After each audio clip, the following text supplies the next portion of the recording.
Thank you for all of you who are making time today for joining us in this exciting new edition of the Africa Energy Startup Series. We will be starting right now. Just a few words before I hand out the words to our moderator, Jessica. For those of you who follow us regularly, this will sound very, very familiar, but for those of you who are new, just some very, very basic housekeeping items. First of all, yes, of course, the full presentation and today's recording will be shared with you after the event. So no need to ask frenetically in the chat box, can we get the slides? Yes, you will get them. And then the second point I would like to bring to your attention is at the bottom of your screen on the Zoom page, you see 2 or 3 main items. Number one, the chat. This is where you can say hi to everybody, exchange some thoughts, some contact details, anything you want. You have the raise hands. If really there is something burning your hand and you want to share this with me, I will keep an eye on this. But most importantly, if you want to ask questions to our moderator and our speakers today, I invite you to do so through the Q&A section, because this is where all the questions are centralized, and it will be a lot easier for Jessica to make sure that we don't miss any of your questions. So this is it for me today. I want to move on immediately and hand over to Jessica. Jessica Utishi is the program manager for Global Distributors Collective, GDC. She's calling us out of the UK today. And just a quick word of introduction about Jessica and why she's moderating this exciting session today, because she's been working now for more than 13 years in project management and finance. She's passionate about social entrepreneurship and innovation in general. And some of you might know, but Global Distributors Collective is linked to practical action, so that makes sense there. And Jessica will tell us a little bit more now about her role specifically, and also a little bit about the work that she does at GDC. And then later on, she will invite our guest speakers of the day for some exciting presentations and hopefully exciting conversations based on all the questions you will submit to our speakers. Thank you very much, Jessica. The floor is all yours. Thank you, John. Just let me share my slides here. Can you all see my screen? Just one moment.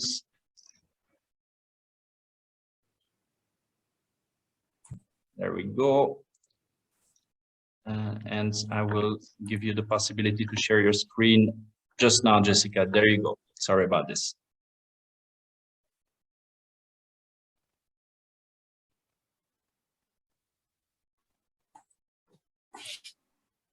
Great, thanks, John. My name is Jessica Utishi, and I'm the Program Manager at the Global Distributors Collective. The Global Distributors Collective was founded in 2018 and is hosted by Practical Action alongside strategic and implementing partners Hystra and Bopping. So just wanted to give you a quick overview of our membership to put this the GDC in context. So the Global Distributors Collective is the collective of over 160 last mile distributors. Our members specialize in the distribution of life-changing products to underserved consumers. So just to give you a flavor, our members operate across 58 countries, with nearly 80% of them in Africa. Over 3/4 of members are local companies. So in other words, they are wholly or partially owned by people from the country or countries in which they operate. And our members sell a range of products, with 68% selling in more than one product category. Off-grid solar products are the most common category. And in the last 3 years, we've seen a significant increase in the number of last mile distributors selling PUE products. So between 2019 and 2022, the number of GDC members who reported selling these products rose from 6% to 35%. So what are productive use of energy appliances? PUE technologies cover a broad spectrum of energy-enabled that improve livelihoods and used by customers to generate additional or new sources of income. Popular PUE products are solar-powered irrigation and pumping systems, egg incubators, or fishing lights, to name a few. One of our members provided a nice definition recently when he said, PUE products are just energy-enabled products that put more money into customers' pockets at the end of the week. In this webinar today, we'll put a spotlight on some of those lesser-known PUE applications, which are solar-powered cold rooms for meat, solar-powered milk chilling transport system, and solar-powered street food carts. So here at the GDC, we'll be launching a new report in the next few weeks, which focuses on lessons our members have learned from selling PUE products to last-mile consumers. So this research was based on insights from 30 members. Key findings from this report have shown that the increase in interest from our members in this product category is driven by consumer demand, as well as increased durability, affordability, and performance of these products. However, PUE is a very nascent product category.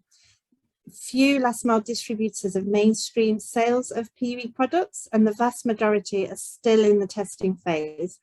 Over and over again, we've heard from LMDs that they underestimated how hard it would be to sell PUE products, and that while the demand is there, they have not yet been able to effectively meet that demand.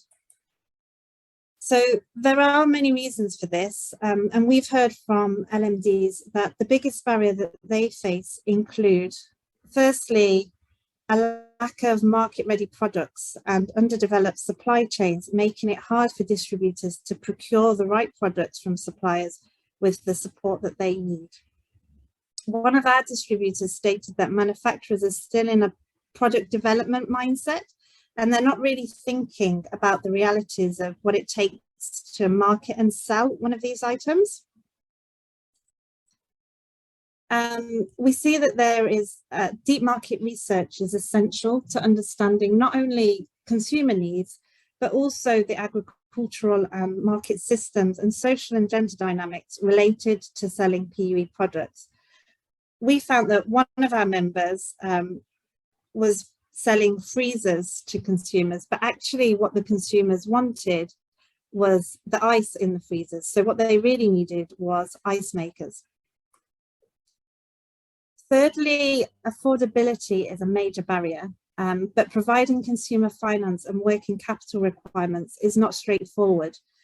Few distributors have been able to outsource consumer financing to a third party, MFI or bank. These products are technically complex, and this creates challenges in terms of customization, installation, and end user education. One consumer stated that he had bought the wrong solar pump despite him having an engineering background. And then finally, after sales service for many PUE products often need to go beyond your more usual like product maintenance and repairs and into areas such as business advisory support and market linkages. And we've seen with our members that a few are proactively building those market linkages to accompany the products that they sell. So having said all this, LMDs do see PUE worth pursuing, and that's mostly because seeing meaningful impact. So just to take a couple of examples of this, one of our members, Village Infrastructure Angels, who sells solar mills in the Indo-Pacific region, has seen customer time savings of around 10 to 30 hours per month. And the majority of that time is then used for more income generation, enabling customers to earn up to an extra $30 per month. And Enegro, who sell PUE products in Uganda, has seen their average income of their customers increase by 69% within 6 months of purchasing a PUE product. But that's enough from me for now. As I say, we've got a report coming out next month that has a wealth of fascinating insights from distributors who have experienced trialing and selling PUE products. So if you are interested in that report, I'll pop a link to our newsletter sign up. So you can sign up to our newsletter and get the news on when that is finally available. So over to our panelists today. We've got a great lineup and we'll be hearing from 3 companies. So first of all, we've got Tracy Kimathi, who is a founder at Beridi. So Beridi provides solar-powered cooling in East Africa's livestock value chain. They operate in Nairobi's meat markets, offering a cashless pay-as-you-store chilling service. We'll then hear from Lord Mwaniki, who is the COO at Zahora Solutions. Zahora Solutions have deployed and prototyped a scalable renewable energy solution that seeks to transform underserved populations working in the micro, small, medium enterprises, with their key focus being on the street food sector. And then finally, we've got Emma Stella Gakwa, founder and director of operations at Savannah Circuit. Savannah Circuit is a manufacturing and last mile distribution company that provides dairy farmers and cooperatives with portable solar milk chillers, quality control equipment and farmer management systems, offering real-time data from collection points while cutting milk spillage and spoilage to maximize profits through their direct sales to lease models. We'll now hear from each of these speakers in turn, who will present a lot more detail about their specific businesses. Just a reminder before we do that, please do put any questions in the Q&A box as we go along in the Q&A session. So Tracy, I'd like to hand over to you now. Jessica, if you can stop sharing your screen so that Tracy can share her presentation. Yeah. It's done. Thank you, Tracy.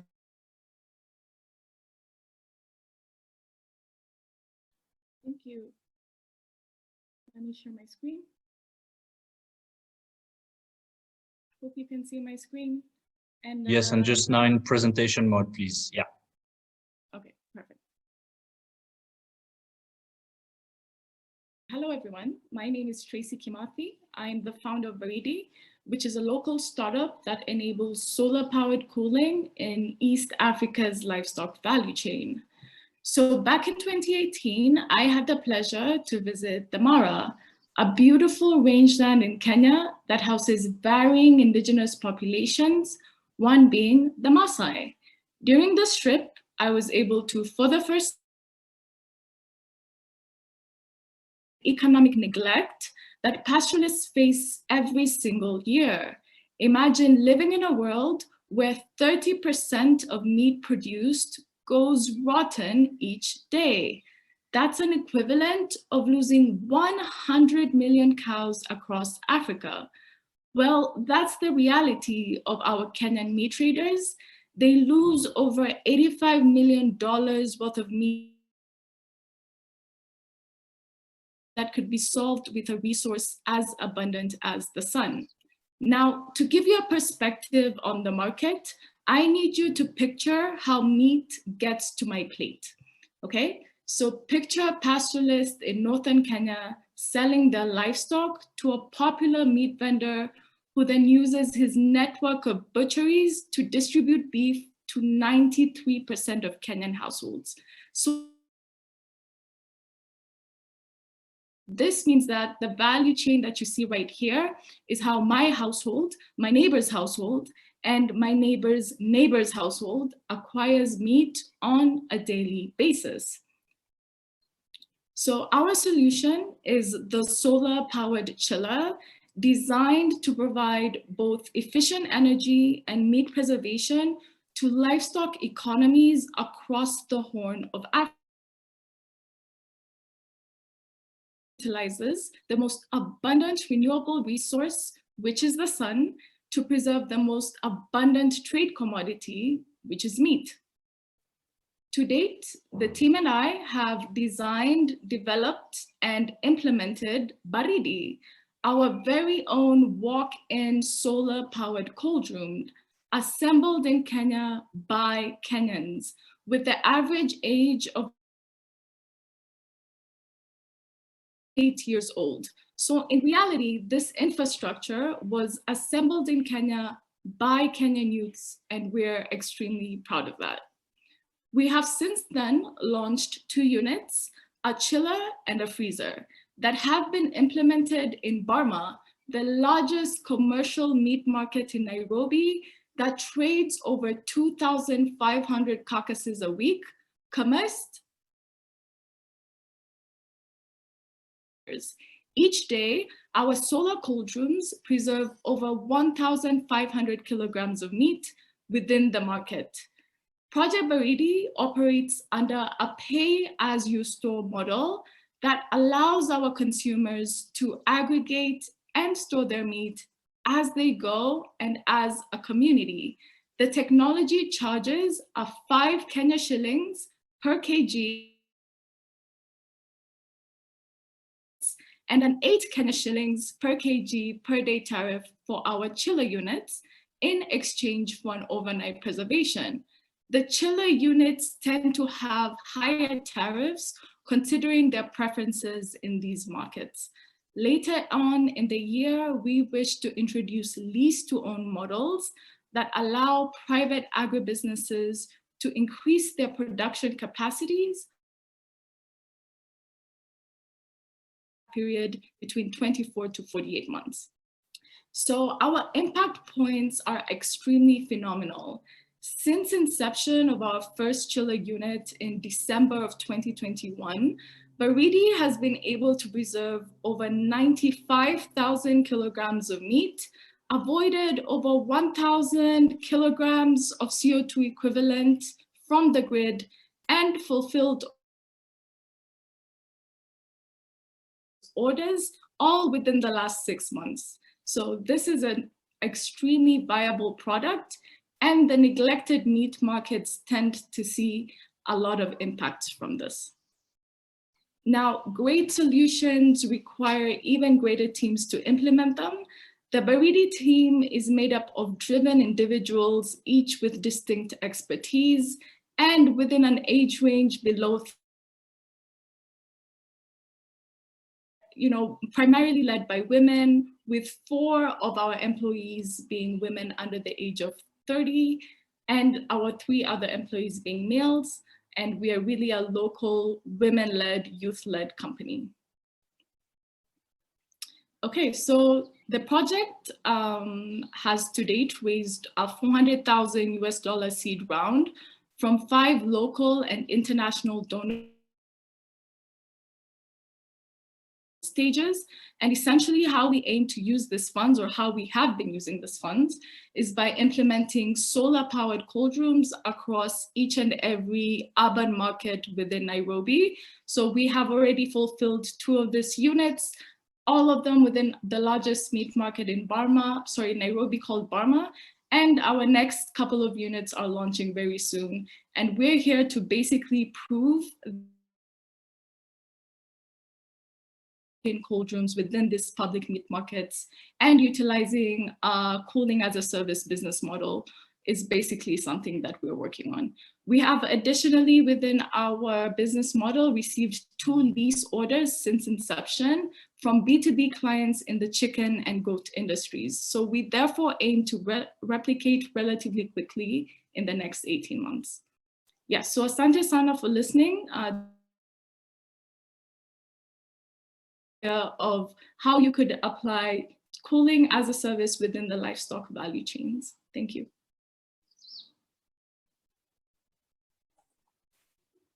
Thank you so much, Tracy. That's super interesting. So I think we've had a couple of questions coming on the chat, but as I said to start, we'll come back to the speakers at the end.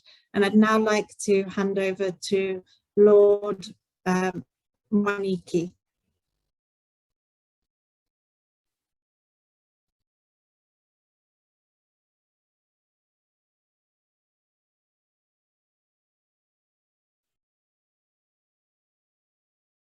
Thank you very much, Jessica, and hello, everybody.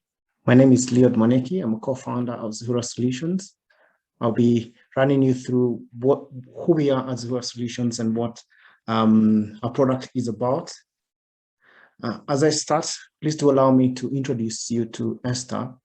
Esther is a street food vendor here in Nairobi, and you can see she primarily sells sausages, eggs, and what's generally here in Kenya we call smokies as a sandwich on the street. And this is one of the busy streets in Nairobi. So if you've been to Nairobi, or if you're from Nairobi, or you're from Kenya, you might have seen a cart that resembles what she has here. So, and looking at the statistics, about 2.5 billion people worldwide consume street food every day. And this is data actually shared by the FAO.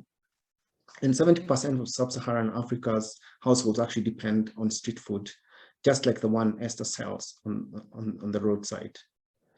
About 2.2 million vendors, again estimated, use charcoal or solid fuels to cook and to keep their food warm.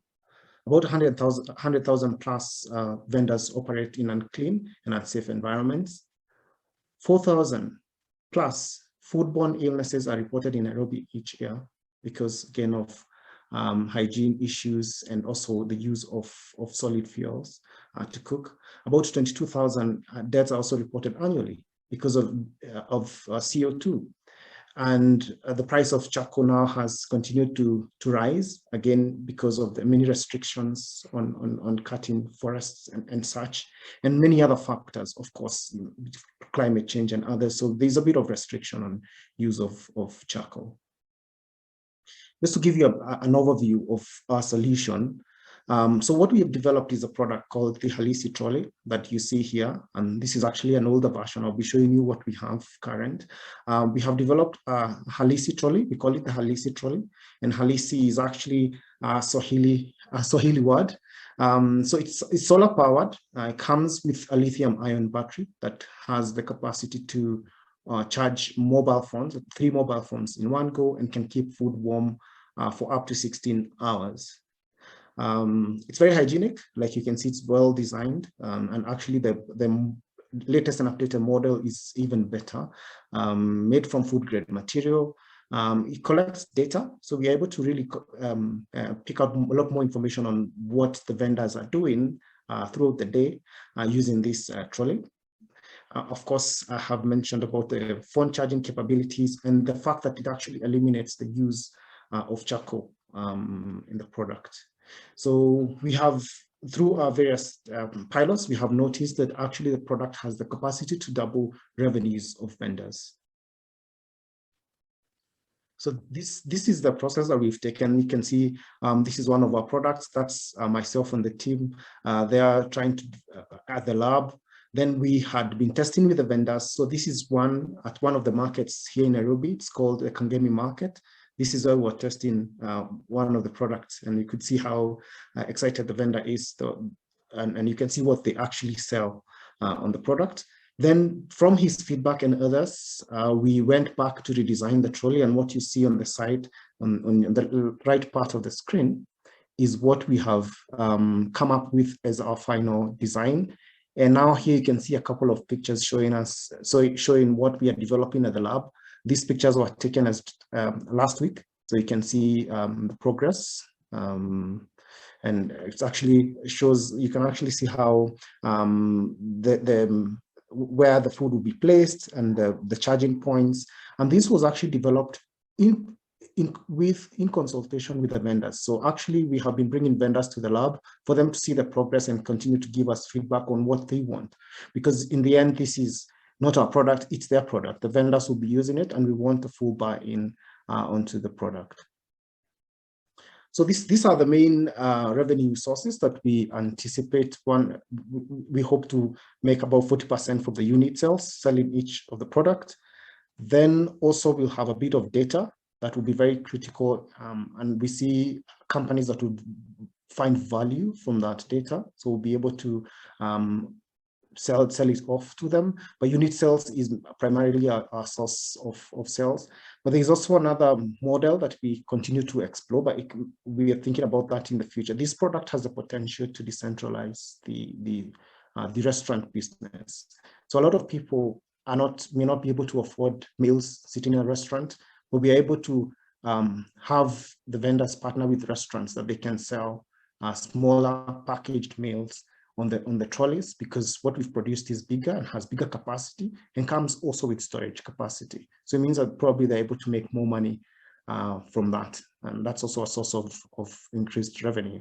So our main modes of selling as well also is we have a pay-go system, and we have a partner whom we are working on with that to develop, to incorporate a pay-go system. So currently we're actually doing our electrical system, so which now incorporates the pay-go. And we are hoping that this product will actually be ready for sale in the coming month, as we have planned in our schedule. Our target is primarily Nairobi and Mombasa, because that's where largely street food is enjoyed. And by Nairobi, Kenya, I mean Nairobi and the metropolis. So there are other smaller towns surrounding Nairobi where people live. There are huge groups of people that live, and people can actually, we have done a survey and seen that around universities and colleges in those areas, people actually buy a lot of street food. So those will be primarily our target markets, but we are hoping to expand to other regions across Kenya and hopefully the region in the coming days. So there's a huge market, especially looking at the number of young people who are in this sector working, and also the number of young people who actually consume street food, and everyone in general. The market is huge. We have been looking at the competition again, and we have noticed, and I'm sure there could be someone from Uganda on the call. They might know that there's the Musana Cat in Uganda. We had a chance to have a look at what they've done. Mainly the product is solar powered, but it does not keep the food warm. So it's really a bit different from what we've done. And then our primary competitor is the local artisan here in Nairobi, who makes what you have just seen on the first slide. So really, in our fundraising journey, we have been fortunate to be part of the Africa Climate Accelerator, where we managed to raise about $10,000 US. And we've also been fortunate to be part of the Microgrid Academy, where we managed to raise about another $5,000 US or slightly more. And that money has been what we've been using now to develop product that can go to market. Before then, we were mainly bootstrapping. I'll be showing you in the next slide. We are quite a nice team that we've been able to work together. But currently, we're also sourcing for resources, financial resources. We feel that we could do much better if we're able to have more money so we can produce more product and really help us to bring the costs of our current products significantly lower because of economies of scale. So we are exploring that, and we have been speaking to potential partners, and hopefully that conversation continues and we're able to raise resources. This is a bit of our revenue projection and our financial projections for the first year as we hit the market. Just like most startups, we don't anticipate to have profit or to make profit until probably the fourth year, as you can see that we're demonstrating here. But we believe that this product, as much as we are selling it on our pay-go system, it's very profitable. This is energy for productive use. And once we bring it to market, that vendors will find the value and they'll be able to pay for it as they also make money and be able to also make profit, at least by the fourth year. This is a team that I just referenced. We have Benson Kibit, who's a CEO, myself. We have Mercy, who's an electrical engineer. We have Ferista, who works on our finances. And we have Michael, who also is a very experienced engineer. He does our electrical designs and develops this team. Of course, we have support from other engineers that we contract from time to time, especially when we're doing the hardware. But this team is a team behind the whole product, all based here in Kenya. So this is a report we generated from, to show the impact on the environment. You can already see, because of the use of renewable energy, how much carbon we are able to offset, for example, by using this product, by encouraging the street food vendors to do away with charcoal and adopt renewable energy, the impact is huge. I would want to also reference some of our partners. We have been very fortunate to be part of the Africa Climate Accelerator, also the TFF. We were part of TFF last year. The Startup Energy Camp has also been very, very helpful, part of the reason why we are part of this webinar. iShow, the Food Systems Game Changers Challenge, Microgrid Academy, the Tony Elumelu Foundation, again, and just to recognize AFSIA, and we're very grateful to John and your team for the support that you according people in this ecosystem or businesses in this ecosystem, solar energy, and of course for startups. And it has been of tremendous support for us, and the value that we've gotten being part of AFSIA and the visibility has been really helpful, which we are thankful for. Yeah, that's Zuhura Solutions in a nutshell. That's part of the team. We had gone here again to the market to try and test the product. So most of the time we've done a testing round of about 2 years, but now we believe that we have optimized our product ready to sell. So the difference between myself and my colleague who just spoke from Baridi is that we have not sold yet, but we have a product that has been approved by the vendors as they have seen it, they have tested it, and they have built it with us. And we'll be going to market next month. Thank you very much, and back to you, Jessica. Thanks so much, Rhoda. Brilliant presentation. I've got a lot of questions, and I see that there's quite a few coming up in the chat. But before we get to those, I'd like to hand over to our final speaker, Estella. Estella, are you there? Great. Hi there. Hi, Jessica. Thanks.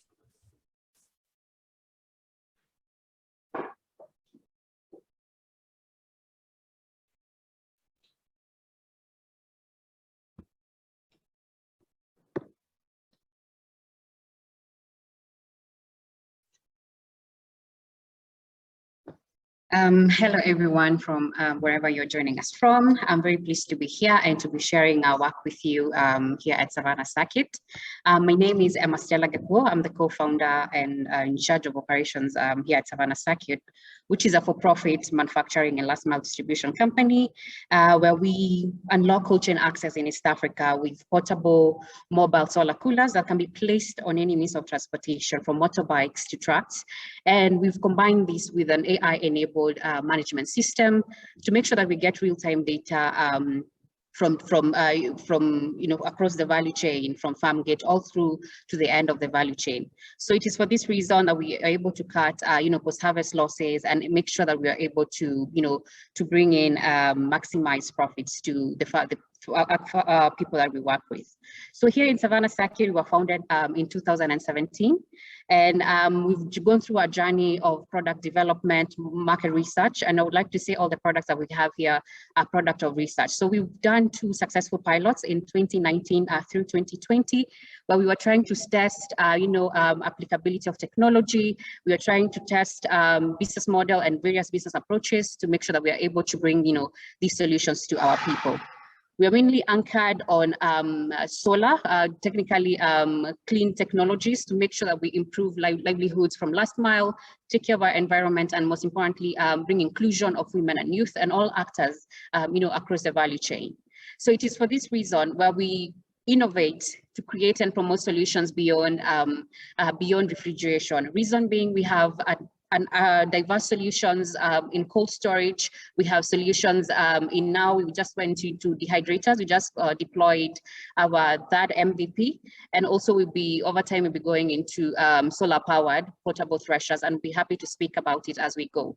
So our objective here is to make sure that we are able to contextualize technology by making sure that we leverage on the power of clean tech or rather clean energy across various agri value chains, and make sure that we have affordable mechanization and sustainable value addition. So everything that we do is done in-house, from from the various technologies that we do, which is stainless steel fabrication. We also do solar on-body technologies, you'll see as we go. And we also bring in an aspect of refrigeration and mobility to make sure that we have products that are able to meet market need, and that are also able to be very well relate with the people that we target, because we are building in Africa by Africans for Africa, and of course to the world.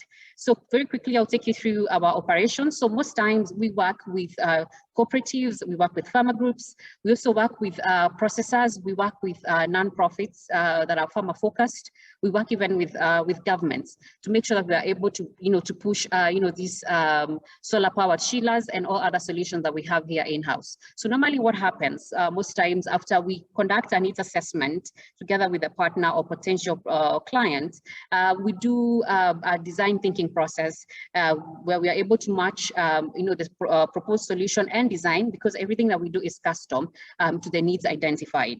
From there, we are able now to do a formal design, for product development, go on into production. And after going into production now is where we have our engineers, bringing the idea or the whole concept to life. From where we go into assembly, we go to testing and stress testing to make sure that our products are, are able to meet standards.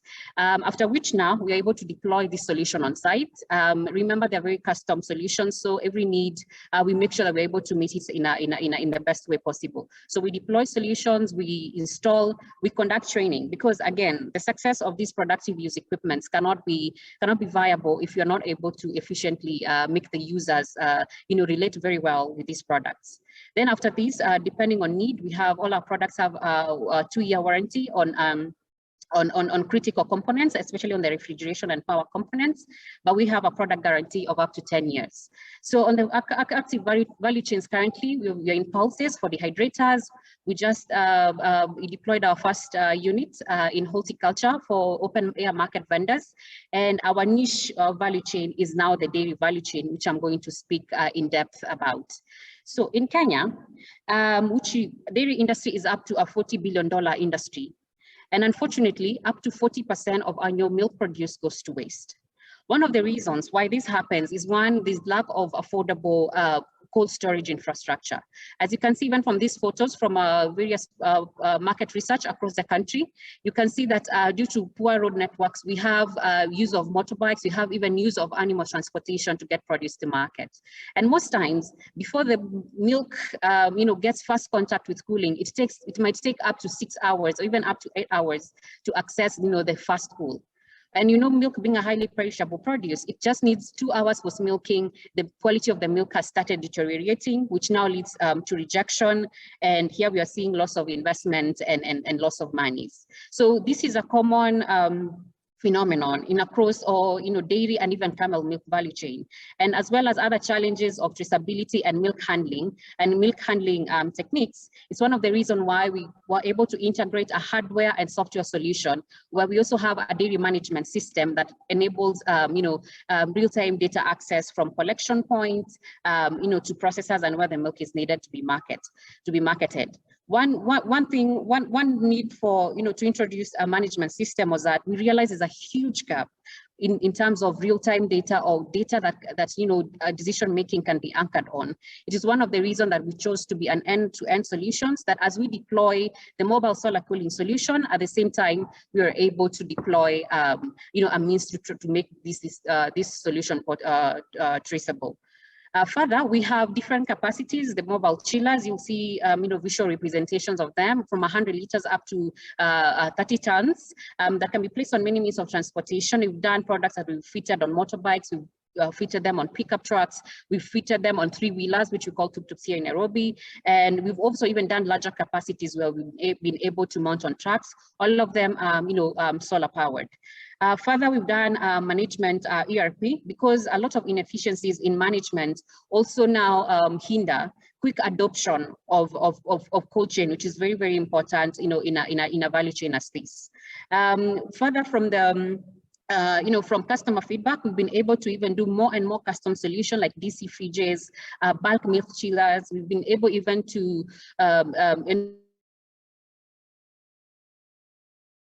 to make them hybrid in a way that they can work with grid power and at the same time they can be able to work with solar power. Further, we've even done value addition equipment like cap sealer and fillers, and reason that being is that because it's a huge gap, very huge gap in the value chain, and for this to be successful, we have to provide wholesome solution and be able to meet at point of need. So on here, this is a portfolio of some of our products in dairy. You can see, the variations of them. Again, it is for the need to meet, to alleviate the pain of the users. So these products normally are being bought for by cooperatives. So these cooperatives are able to deploy these mobile chillers alongside their, milk transporters who mount these milk chillers on their motorbikes. They're able to meet farmers at aggregation points. From aggregation point, milk is tested, it is weighed, and it is transferred into the chilling system. Once it is transferred to the chilling system, there's a mobile app that is provided by to these field agents to make sure that this record is accessible to farmers in form of an SMS, and the same data is available to cooperatives, management system. We have a very easy to use interactive, dashboard, easy to generate reports, kind of a system that starts from aggregation all the way to the point of sale. So here you can see that we are able to, customize this solution, and most importantly, contextualize technology, that we are not just, bringing high tech, but you're still making sure that this high tech relates and work well with the people. Also, we have a lease model for bigger capacities, like the item number 5. So these are bigger capacity. You can see the technology that we have. Those are small solar cells that are very highly efficient in terms of cooling, where we are able to cool milk from ambient temperature of, say, 35 degrees Celsius to 4 degrees Celsius in under 35 minutes. So this is very, very important that we are able to maintain cold chain, from farm gate all through to the end. And also, most importantly, make sure that every drop of milk is accountable for. And in case of rejection, someone might ask, after testing quality tests of the milk before it is transferred to the chiller, in case it does not meet the right parameters, the milk that is rejected is given back to the farmer, and they're given feedback of why their milk will not be collected today. And it is from that point, the milk is now taken to bulking centers. From bulking centers, they further market this milk processors, and now farmers are able to be paid. So these are just some of our products. You can see stationary bulk chillers, you can see mobile chillers of various capacities. And here we've tried also, why this many designs is to make sure that they are affordable and they're also able to meet at point of need. However, our patented technology is applied across, all designs that we have in place. Our products, we make sure that they're available for bigger capacities from 10,000 liters and above. We do lease where they pay per use, where it's between Kenyan shillings, 2 shillings to 4 shillings, which is very, very competitive, considering that the produce is being chilled on transit, unlike other existing transporters where milk is only transported on an insulated tank. Here we are able to chill on transit, and we have even a guarantee of up to 48 hours hold time while using our tank. We also have direct sales, to various customers. Say, for example, mid-sized dairies and processors who are able, to offset an asset at a go. So we also do direct sale for them, and we have subscription model for our ERP, the management system. So here we are just trying to create flexibility and affordability around our products. And now we are even exploring further on financing. So if you're a financing partner, we are happy to engage, or rather take this conversation even far.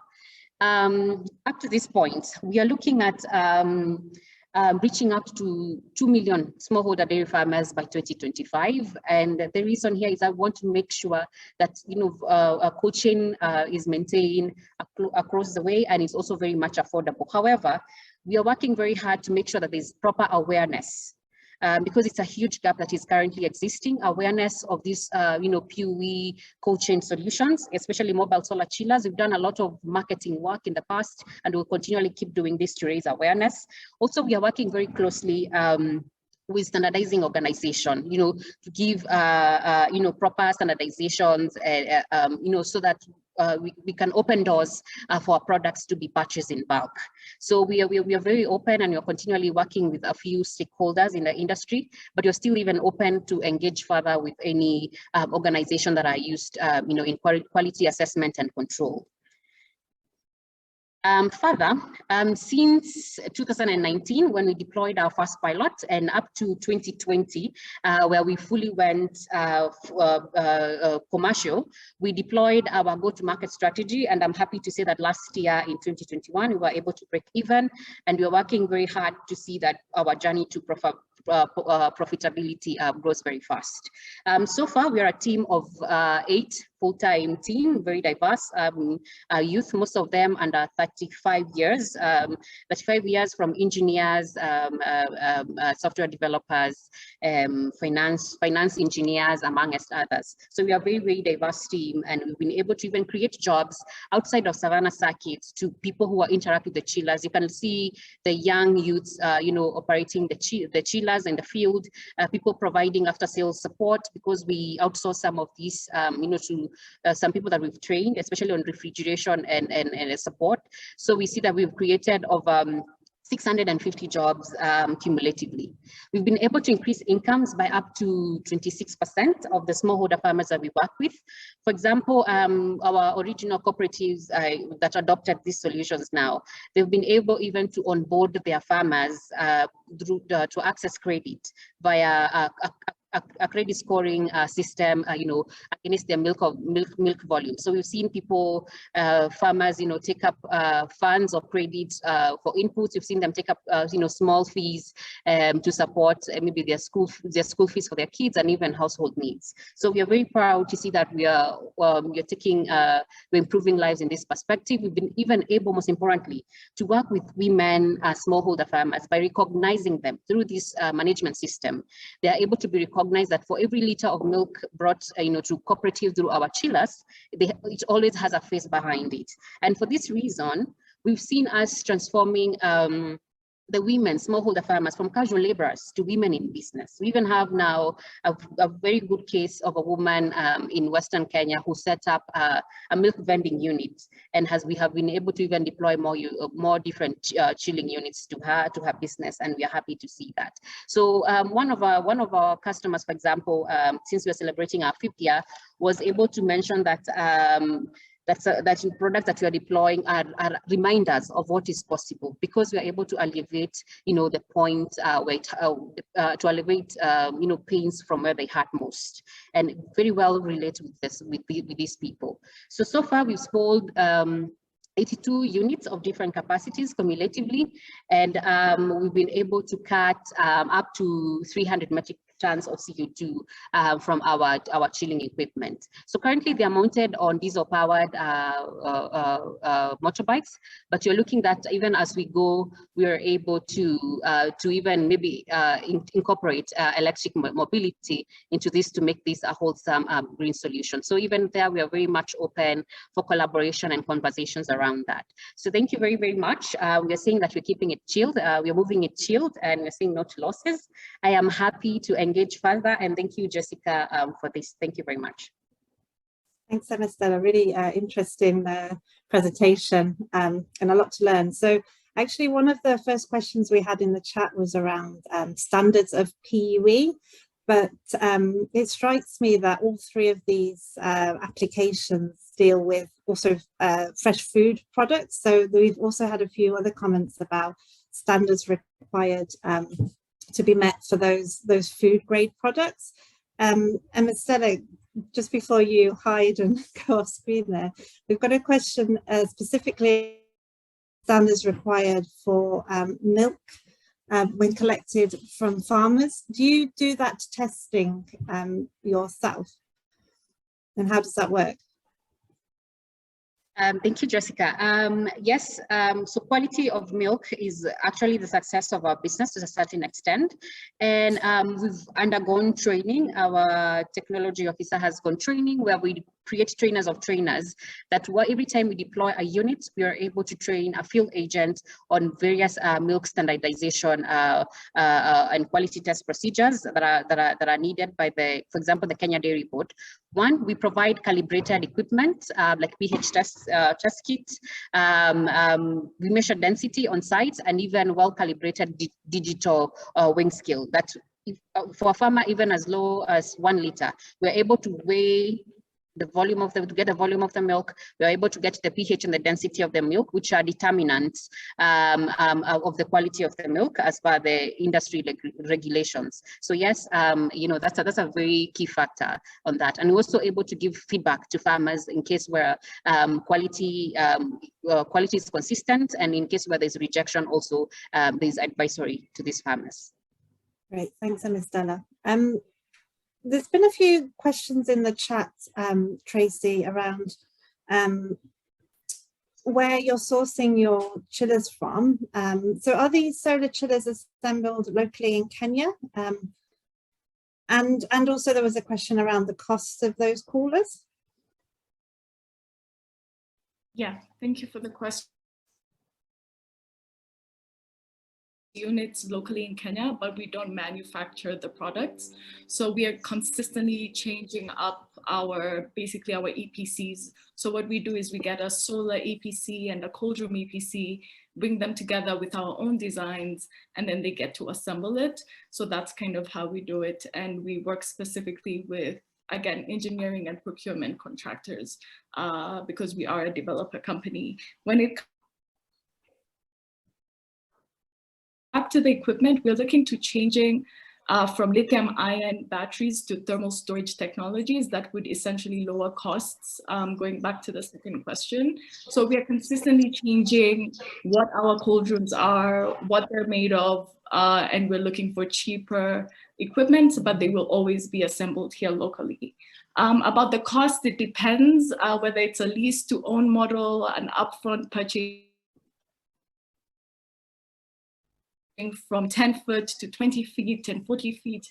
So that's definitely a conversation that has to be had. And we do credit assessments with our lease to own clients so that we can be able to customize the price literally of the units. But it depends, it varies a lot, but it goes between $20,000 up to $50,000. Again, it depends on the size and the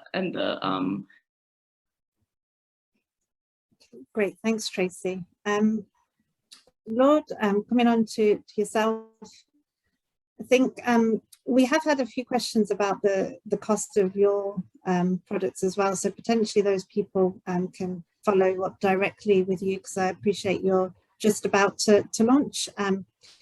But would be interested to know, based on the design of the product that you've finalized, how you're looking to make that trolley more affordable and accessible to the street food vendors. Well, thank you, Jessica. And one of the challenges that we've also accepted is that the pricing of the product is slightly above, is quite high compared to what you find today in the market. Maybe just to give you a perspective, is that the conventional food cart sells for about $100 while we could actually go 7 times that. And the reason being is that this is not just a food cart, it's technology. So it comes with many simplicities. It can help the food vendor cut their costs significantly. We've actually done the research during the pilot, and we've noticed that they're able to reduce their costs by about 220 Kenya shillings, which is about $2 thereabout. So you can already see the savings per day.